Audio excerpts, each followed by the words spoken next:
All right. Hey, seniors, this is Taurus again. I do want to just take another moment of your time just to talk about tone, just to finish up talking about tone, and then to get into how to prepare our introduction thesis and topic sentences, okay, as we prepare to write analysis, okay? So I'm going to go ahead and in class, we talked about tone really quickly. One thing that we noted is that we do always start by numbering our lines in our sonnet. Then we divide them into the major divisions. So we have the octave, and then we have the sestet, and then we do label the volta. All right. So the volta is where we do have that tone shift. And so before the volta, we have tone A. After the volta, we have tone B. Okay. In class, we came to the conclusion that tone A up here, the speaker is despairing. He is fatigued because he is wearied. He is frustrated by this hunt that he cannot, complete. And then as we shift to tone B, he becomes a lot more candid, a lot more sure, and a lot more matter of fact, okay? So he is sure of the fact that this woman cannot be had. You cannot touch this woman. Noli me tangere. I belong to the emperor, to Caesar, to King Henry VIII. And so that's the tone shift that we have. What we didn't get to talk about in class is just how to discuss this. And so I'm going to do that really quickly, okay? And so I'm just going to write a note here at the bottom so we can say in the octave, the speaker is, and then whenever we mention tone, we want to use that diction that indicates tone, okay? So wearied by the vain travail and is so sore that he is furthest behind in his pursuit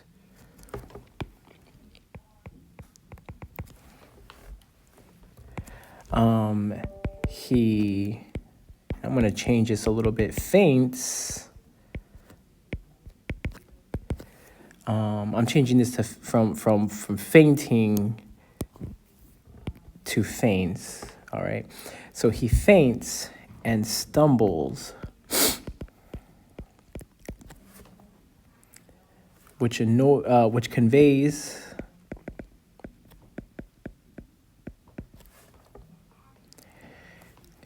a tired and frustrated tone. Okay. However, so that's tone A. At the volta, in line 9, his spine firms up, so he becomes a lot more sure of himself here. His spine firms up, and so does his tone as he puts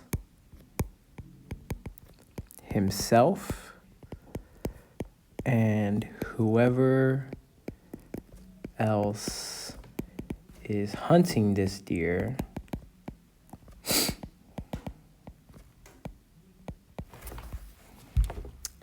out of doubt,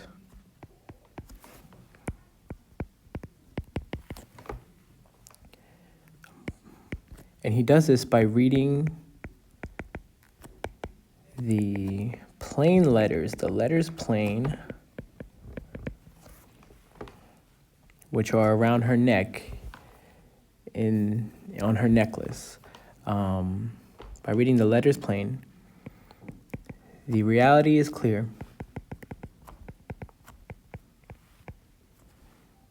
And so is he. All right, he cannot have this woman. All right, it says in letters plain, Don't touch me. You cannot have me. So he is sure that he cannot have this woman, all right? So that's how we're going to talk about tone, all right? Let's move on. We've already paraphrased. We paraphrased the other day in class. Let's go to introduction, thesis, and topic sentences, okay? So on the AP exam, okay, your Q1, your first essay is an analysis of a poem, okay? So it may be a sonnet. Probably won't be, though. Maybe. But sonnets are a good place to start because, again, it gives us something to hold on to for meaning and context. Okay? So what we're going to do as we write this introduction is we're going to include 2 or 3 sentences that add context in our introduction. We're going to tag the piece, and we're going to write a well-written and clear thesis statement. This is going to be a compound, complex sentence, okay? This is going to be something that we can use to show our writing skills, but also kind of show our analysis skills, all right? So our introduction is going to introduce a key concept in the poem and usher the reading into the discussion by providing context about the poem, okay? So key concepts in the poem is what we need to be kind of addressing in our intro sentence. Tag, title, author, genre, okay? This is our bridge between the hook, our intro sentence, and the thesis sentence, okay? The thesis statement is going to be a complex sentence explaining and expressing the meaning of the poem in the main clause and the devices that the author used in the dependent clause, okay? So this should be a level 3 strategy from your yellow pages, all right? So we'll talk about how to make this happen with this piece here, okay? As always, I'm going to number my sonnet lines.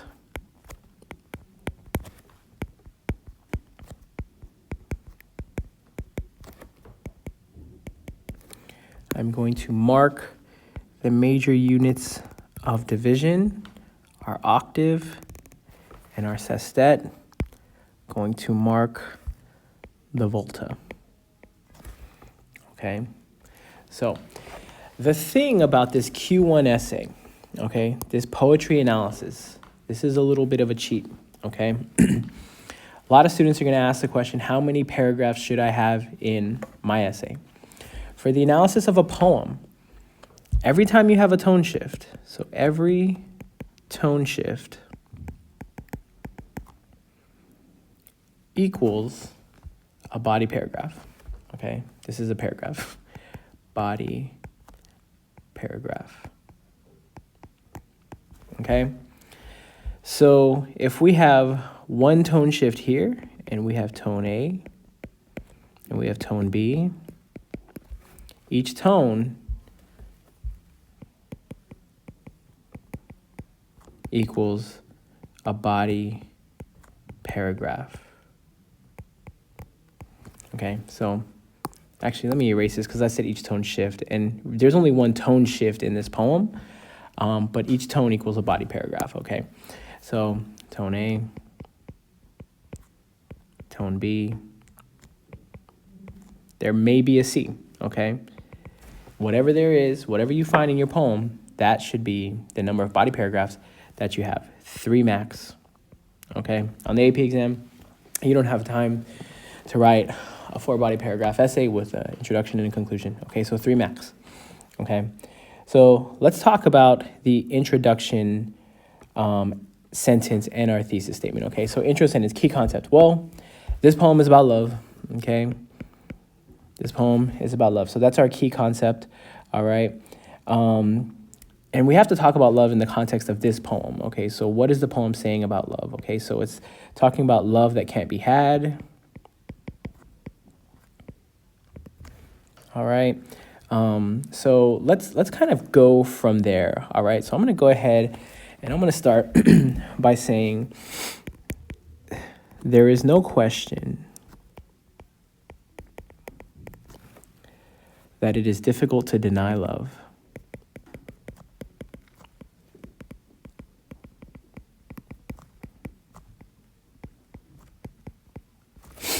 To deny desire.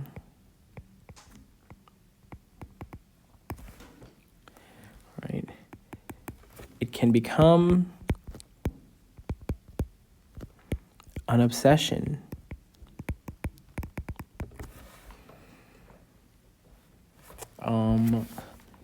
That can threaten the well-being, really, of both people, right? So I'm going to say of both lovers. Okay? Because chasing this deer affects the well-being of the speaker. And if this is a deer that is not supposed to be had, that belongs to someone else, that could also put that person in danger too. So we'll say sometimes there is no choice but to step away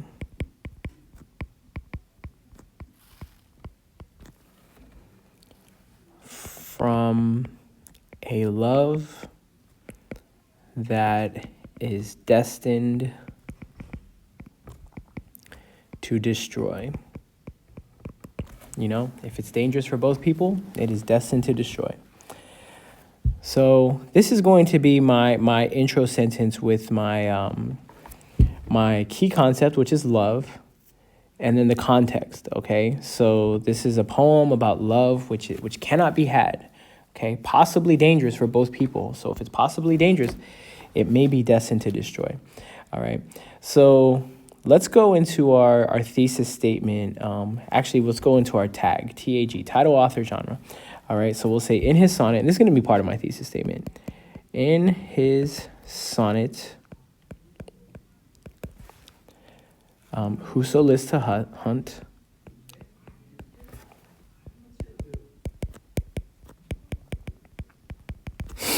and I'm actually doing genre, title, and then author, so GTA, Grand Theft Auto. All right, Whoso lists to hunt by Sir Thomas Wyatt.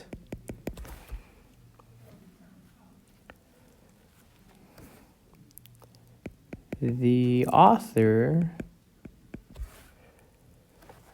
uses the extended metaphor. All right, so now I'm getting into the method, okay? So the method, all right? So he uses the extended metaphor of a fruitless hunt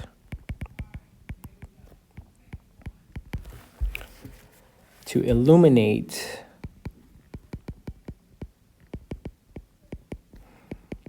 the need to recognize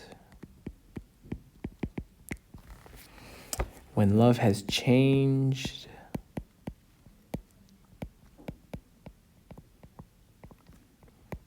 from a game of pleasure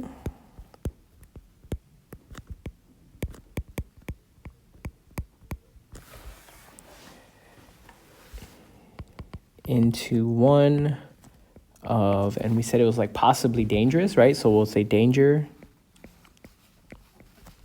and futility, because, you know, we said over and over again, futility, that this is a fruitless hunt. He cannot achieve what he wants to achieve. So he's not getting anything out of it. So it is futile. All right. So this is going to be our thesis statement. Okay. So in his sonnet, Whoso lists to hunt, Sir Thomas Wyatt uses the extended metaphor of a fruitless hunt to illuminate the need to recognize when love has changed from a game of pleasure into one of danger and futility, okay? So my first topic sentence is going to be related to tone A, okay? I'm going to relate my first topic sentence to tone A. My second topic sentence is going to be related to tone B, all right? So we'll do this, okay? So we'll say Wyatt establishes his hunt early in the poem.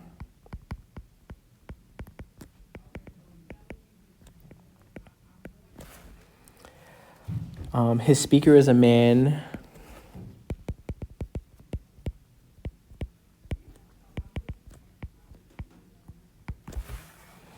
stumbling vainly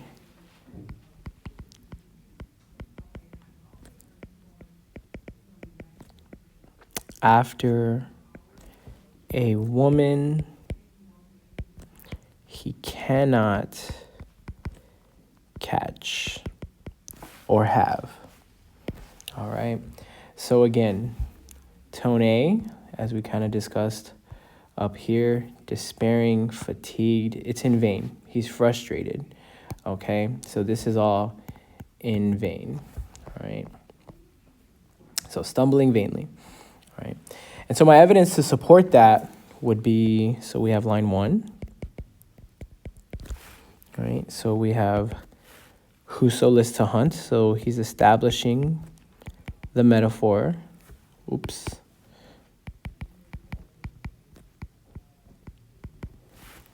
All right. I know where is in hind.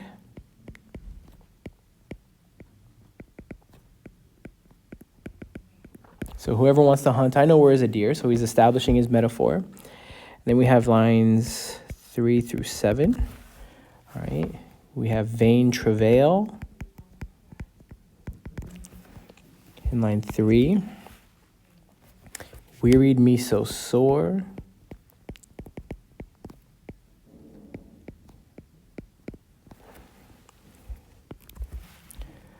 Fainting I follow.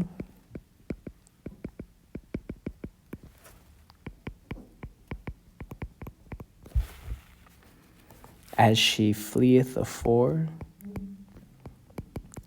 Not fleeth, fleeth afore. Okay, so this is going to be the evidence for my support. Now notice about my evidence, okay? My evidence encompasses multiple different poetic techniques.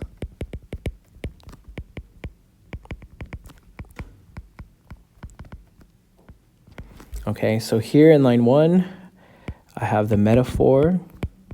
That's one poetic technique. Vain travail and wearied me so sore. This is diction. All right. Fainting I follow as she fleeth afore. Okay, so we have alliteration. Okay, so this gives me a full picture of the poem, a full analysis of the poem. Okay, so that helps me analyze the poem more fully, which shows that I know a lot more than somebody who's just going to say, put topic sentence 1 about diction and topic sentence 2 about metaphor. That's only looking at 2 aspects of the poem. By doing it this way, establishing your topic sentences based on the different tones, you're able to talk about multiple pieces of analysis, okay? All right, now topic sentence 2. Let's get to topic sentence 2. All right, so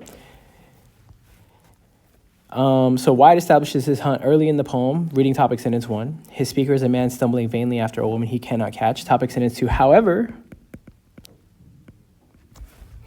at the volta, Wyatt's speaker loses his helpless tone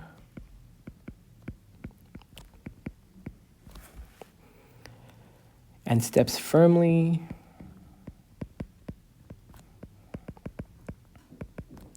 into the reality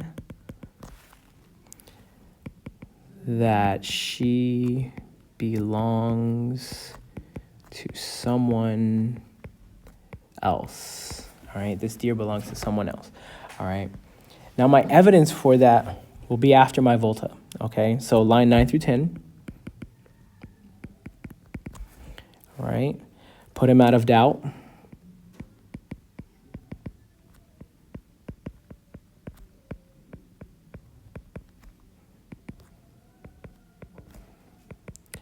What they are doing is in vain. Okay. Line 13 through 14.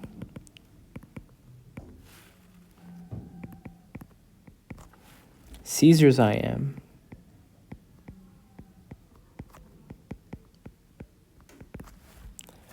while to hold, though I seem tame, okay? And again, we're analyzing here multiple pieces of poetic technique. Put him out of doubt. We're looking at diction again. In vain, that's repetition. Vain was referenced earlier in the poem, right? Caesar's I am. This is an illusion, okay? While to hold, though I seem tame. This is a juxtaposition. Okay, wild and tame. Okay, so again, in your evidence, you want multiple pieces of support because it gives you a fuller picture of the poem. Better analysis. Okay, so in your topic sentences, I don't want to see you say he uses diction. In topic sentence 2, I don't want to see you say he uses syntax. Okay, that needs to be related to the tones in your poem. Okay, so make sure that you keep an eye out for that. All right, so going forward, tomorrow you will actually be working with your groups and you will be analyzing One Day I Wrote Her Name Upon a Strand together with your groups, and you will use this handout to kind of help you through that. I hope you're really kind of enjoying learning about sonnets. I mean, hey, poems aren't the most exciting things in the world, but it's really exciting whenever you start to realize like, hey, I'm starting to understand something that I didn't understand before. So remember, it all starts with finding something to hang on to, okay? Finding something to make meaning out of. And so once we do that, then we can peel back the layers of that onion, okay? I hope you found this helpful. I will see you tomorrow in class. Y'all have a good evening.